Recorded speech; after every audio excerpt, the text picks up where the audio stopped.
Hello viewers, welcome to our YouTube channel Agarwal Guidance. In today's topic we will discuss about the term cost. Cost means जैसे हिंदी में एक word होता है लागत, कि अगर आप किसी भी चीज को प्रोड्यूस कर रहे हैं तो उसको टोटल प्रोड्यूस करने में कितनी लागत आ रही है, तो उसी को हम क्या बोलते हैं, कॉस्ट।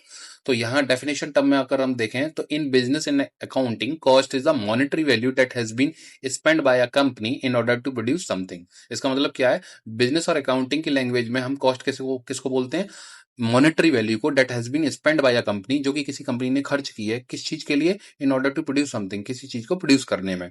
मान लीजिए एक मार्केट में आप 5 रुपए का पेन देखते हैं, तो 5 रुपए के पेन में भी कोई ना कोई कुछ ना कुछ कंपनी की लागत आई हुई होती है, कुछ ना कुछ कॉस्टिंग आई हुई होती है। जैसे कि मान लीजिए 4 रुपए की कंपनी को वो पेन पड़ रहा है, अगर उसके ओवरऑल एक्सपेंसेस की बात करें तो वो 4 रुपए उस कंपनी के लिए क्या है, वो कॉस्टिंग है। ठीक है, तो यहाँ पे थोड़ा सा डिटेल जाएंगे कि कॉस्ट की अगर हम बात करते हैं तो कौन कौन से टर्म्स उसमें इंक्लूड रहते हैं। During the production process a company bear 2 types of cost, fixed and variable cost. जब कंपनी कोई भी चीज को, किसी भी गुड्स एंड सर्विस को प्रोड्यूस करती है तो 2 टाइप के जो फैक्टर होते हैं, 2 टाइप की जो कॉस्ट होती है वो डायरेक्टली इंक्लूडेड होती है कॉस्ट में, फिक्स्ड एंड वेरिएबल कॉस्ट। तो उसी को हम क्या बोलते हैं, the total cost is the sum total of these 2 cost. इन दोनों कॉस्ट को हम बोलते हैं टोटल कॉस्ट। और टोटल कॉस्ट की अगर हम बात करते हैं, fixed cost plus variable cost इसको काउंट करते हैं।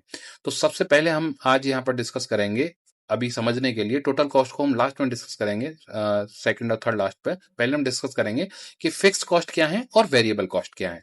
तो फिक्स्ड कॉस्ट की अगर हम बात करते हैं, the cost on which the output level does not have a direct impact are known as fixed cost. थोड़ा सा अलग तरीके से समझिएगा। देखिए, आपके पास कोई बिल्डिंग है या आपके पास कोई मशीनरी है, मशीनरी से समझिएगा। अब मशीनरी आपने 10 लाख रुपए की परचेज करी और उसकी महीने में कैपेसिटी है 10,000 यूनिट प्रोड्यूस करने की। अब 10 लाख रुपए की मशीनरी से आप 10,000 यूनिट्स को प्रोड्यूस कर सकते हो। अब चाहे उससे आप 1,000 यूनिट प्रोड्यूस करो चाहे 2,000, वो 10 लाख रुपए तो आपके खर्च हो चुके। आपने सैलरी दे रहे हो आप स्टाफ को 10 लाख रुपए महीने की। अब आप उनसे काम जो है चाहे 2 लाख का करवाओ चाहे 3 लाख का, आप सैलरी तो 10 लाख रुपए महीने दे रहे हो। तो ये जितनी भी कॉस्ट हैं, जैसे salary of staff, rent on office premises, या आपकी बिल्डिंग, या आपकी मशीनरी, या इंटरेस्ट ऑन लोन, ये जितने भी एक्सपेंसेस होते हैं इनको हम फिक्स कॉस्ट में काउंट करके चलते हैं। ठीक है, तो इसको हम बोलते हैं फिक्स कॉस्ट। अब इसके ना एक हम थोड़ा सा स्केड्यूल और इसके ग्राफ की बात करेंगे। जैसे यहाँ आप आउटपुट देख रहे हो 0 1 2 3 4 5, मतलब आप 0 प्रोड्यूस कर रहे हो, फिर भी कुछ ना कुछ कॉस्टिंग आपकी हो सकती है। जैसे मान लीजिए मशीनरी लगा रखी है, या आप कोई भी आपकी बिल्डिंग है, या जितने भी सैलरी है। तो एक एग्जांपल के तौर पे इमेजिनरी फिगर ले लिया कि 0 पे भी 10 खर्चे हैं, 1 यूनिट प्रोड्यूस कर रहे हो तब भी 10 है, और 2 पे भी 10, और 3 4 5 पे भी 10 यहाँ एक्सपेंसेस आ रहे हैं। तो ये क्या है, फिक्स कॉस्ट है। इसको ग्राफिकली कैसे रिप्रेजेंट करते हैं आप देखिएगा। नीचे एक्स एक्सिस पे आप आउटपुट देख रहे हो और वाई एक्सिस पे आप फिक्स कॉस्ट देख रहे हो। तो वहां जब वाई एक्सिस पे फिक्स कॉस्ट देख रहे हो, तो आप अगर 10 लेवल का कॉस्टिंग देख रहे हो तो वो फिक्स है। अब नीचे आप चाहे 1 यूनिट प्रोड्यूस कर रहे हो, चाहे 2 कर रहे हो, चाहे 3 कर रहे हो, चाहे 4 कर रहे हो, चाहे 5 कर रहे हो, लेकिन आप वहां पे कॉस्टिंग कितनी देख रहे हो, 10 फिक्स है। अब ये तो लगनी है, चाहे आप 0 प्रोड्यूस करो, चाहे 1, चाहे 2 3 4 5। ठीक है, तो इसको बोलते हैं फिक्स कॉस्ट। ये कर्व को रिप्रेजेंट कर रहा है शेड्यूल के बिहाफ पे कि किस तरीके से कर्व रिप्रेजेंट कर सकती है in case of fix cost. इसके बाद हम डिस्कस करेंगे वेरिएबल कॉस्ट। वेरिएबल देखिए, जैसा नाम से काम है, variable, it basically depend on different factors. तो पहले हम इसका डेफिनेशन टर्म देखेंगे। The cost on which the output level has a direct impact are known as variable cost. Cost जिस पे आउटपुट लेवल डायरेक्टली डिपेंड करता है उसको हम क्या बोलते हैं, वेरिएबल कॉस्ट बोलते हैं। Example, fuel, power, payment for raw material. अब थोड़ा सा एक एग्जांपल समझिएगा। आप महीने में 1,000 यूनिट को प्रोड्यूस कर रहे हो, तो 1,000 के लिए आप रॉ मटेरियल परचेस कर रहे हो और 1,000 का सा आप वहां पे पेमेंट कर रहे हो, और आपने प्रोडक्शन कर दिया 2,000 यूनिट का। तो फिर आप पेमेंट कितने का करोगे रॉ मटेरियल का, 2,000 के लिए। तो जितनी आप रॉ मटेरियल की रिक्वायरमेंट है उतना ही आप पेमेंट कर रहे हो। तो वो क्या है, रॉ मटेरियल क्या है, वेरिएबल कॉस्ट है। पावर हो गया, अब पावर आप जितना यूज करोगे उतना आप पेमेंट करोगे। फ्यूल जितना आप यूज करोगे उतना आप पेमेंट करोगे। तो ये सारी चीजें क्या है, वेरिएबल कॉस्ट है। जितनी जरूरत होगी उतनी ही आप इसके लिए पे करोगे। तो जो चेंजेबल हैं according to your requirement, according to the production concept, तो वो उन सारी कॉस्ट को हम क्या काउंट करके चलते हैं, टोटल वेरिएबल कॉस्ट या वेरिएबल कॉस्ट। अब इसके हम ग्राफिकल रिप्रेजेंटेशन और शेड्यूल की बात करेंगे। तो यहाँ पे आप देख रहे हो आउटपुट में 0 1 2 3 4 5। अब 0 कर रहे हो, मान के चलिए आप कोई भी प्रोडक्शन 0 है, तो हो सकता है वहां पे आपका कोई उसमें इंटरप्रिटेशन या इन्वॉल्वमेंट ही नहीं आ रहा है, तो 0 वेरिएबल कॉस्ट है। आपने 1 प्रोडक्शन करा तो 5 का एक्सपेंसेस, 2 का करा तो 8 का, 3 का तो 12 का, 4 करा तो 20, 5 करा तो 30। मतलब जितने आप यूनिट्स का आउटपुट बढ़ाते जा रहे हो तो टोटल कॉस्ट भी आपकी क्या होती जा रही है, बढ़ती जा रही है। इसको ग्राफिकली समझिएगा। यहाँ पे आप वाई एक्सिस पे देख रहे हो वेरिएबल कॉस्ट और एक्स एक्सिस पे देख रहे हो आप आउटपुट। तो एक्स एक्सिस पे आप आउटपुट देख रहे हो और वाई एक्सिस पे वेरिएबल कॉस्ट। तो आप जैसे जैसे आप आउटपुट देख रहे हो वैसे वैसे आप कॉस्ट को देख रहे हो, कॉस्ट क्या होती जा रही है, बढ़ती जा रही है। तो 1 पे आप ग्राफिकली समझिएगा 5 है, 0 पे 0 है, 1 पे 5 है, 2 पे 8 है। और देखिए यहाँ थोड़ा सा 0 पे 0, 1 पे 5, 2 पे 8 और 3 पे 12 और 4 पे 20, 4 पे 20 और 5 पे 30, 5 पे 30। और उस इन सारे पॉइंट्स को आप मिला दोगे तो यहाँ पे कौन सी कर्व जनरेट हो जाएगी, टोटल वेरिएबल कॉस्ट। ठीक है, इसके बाद हम बात करते हैं टोटल कॉस्ट की, जो फिक्स कॉस्ट और वेरिएबल कॉस्ट को भी इंक्लूड रखती है। तो टोटल कॉस्ट जो हमने स्टार्टिंग में ब्रीफ में बात करी थी, total expenditure incurred by an organisation on the factor of production which are required for the production of a commodity is known as total cost. जितने भी खर्चे किसी भी चीज को प्रोड्यूस करने में लग रहे हैं, चाहे वो फिक्स हो चाहे वेरिएबल हो, उन सब की अगर हम कंबाइन बात करते हैं तो टोटल कॉस्ट की बात करते हैं। इन सिंपल टर्म्स दूसरी लैंग्वेज में है, the total cost is the sum total of total fix cost and total variable cost at different output levels.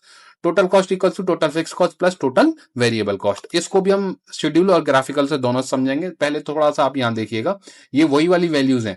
0 1 2 3 5 output है, फिक्स कॉस्ट 10 10 10 ले लिया हमने, टोटल वेरिएबल कॉस्ट वही वाली ले ली हमने 0 5 8 12 20 30। अब टोटल कॉस्ट आई कैसे, 10 plus 0 10, 10 plus 5 15, 10 plus 8 18, 10 plus 12 22, 10 plus 20 30, 10 plus 30 40। तो ये क्या आ गई, हमारी टोटल कॉस्ट आ गई। अब इसका ग्राफिकल रिप्रेजेंटेशन देखिएगा। अब यहाँ पे Y axis total cost, total variable cost and total fix cost, और यहाँ पे हम आउटपुट की बात कर रहे हैं। तो बिल्कुल जो पहले दो ग्राफ बनाए थे, पहले ग्राफ में क्या बनाया था आपने, टोटल फिक्स कॉस्ट, तो टोटल फिक्स कॉस्ट ये आ गई। उसके बाद आपने क्या देखा था, टोटल वेरिएबल कॉस्ट देखा था, टोटल वेरिएबल कॉस्ट ये आ रही थी उन पॉइंट्स के बेहाफ पे। ठीक है, जो 0 5 8 उसके बाद 12 20 30 वो आ गई। उसके बाद हम बात करते हैं टोटल कॉस्ट की। ये कर्व इसमें नहीं है, ये कर्व क्या है, 0 पे 10।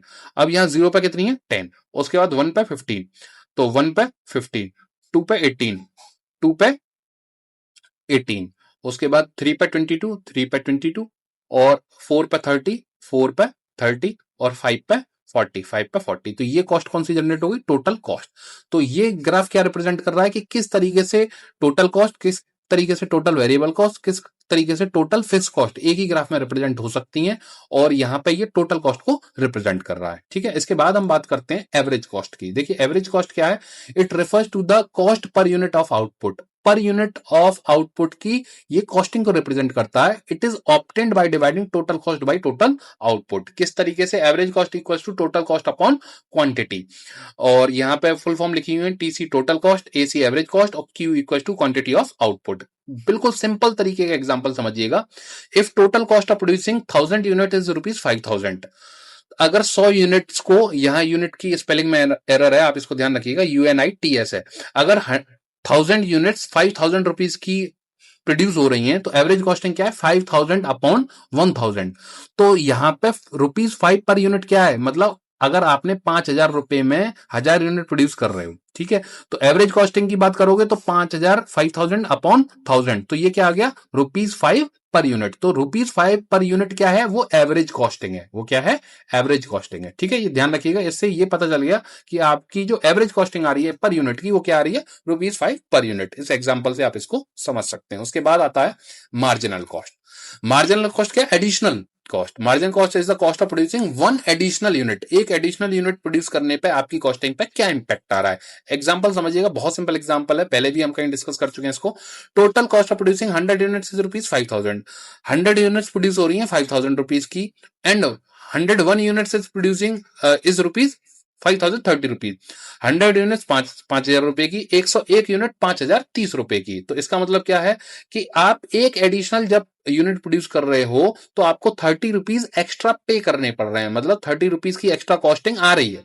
ऐसे समझिएगा, 30 रुपीज एक्स्ट्रा कॉस्टिंग आ रही है जब आप एक एडिशनल जो यूनिट है वो प्रोड्यूस कर रहे हो। तो जो 30 रुपीज एक्स्ट्रा कॉस्टिंग आ रही है उसी को हम क्या बोलते हैं, मार्जिनल कॉस्ट बोलते हैं। ठीक है, तो it is all about the term cost and various concept of cost. Thanks for watching. Please like and subscribe our channel. Thank you.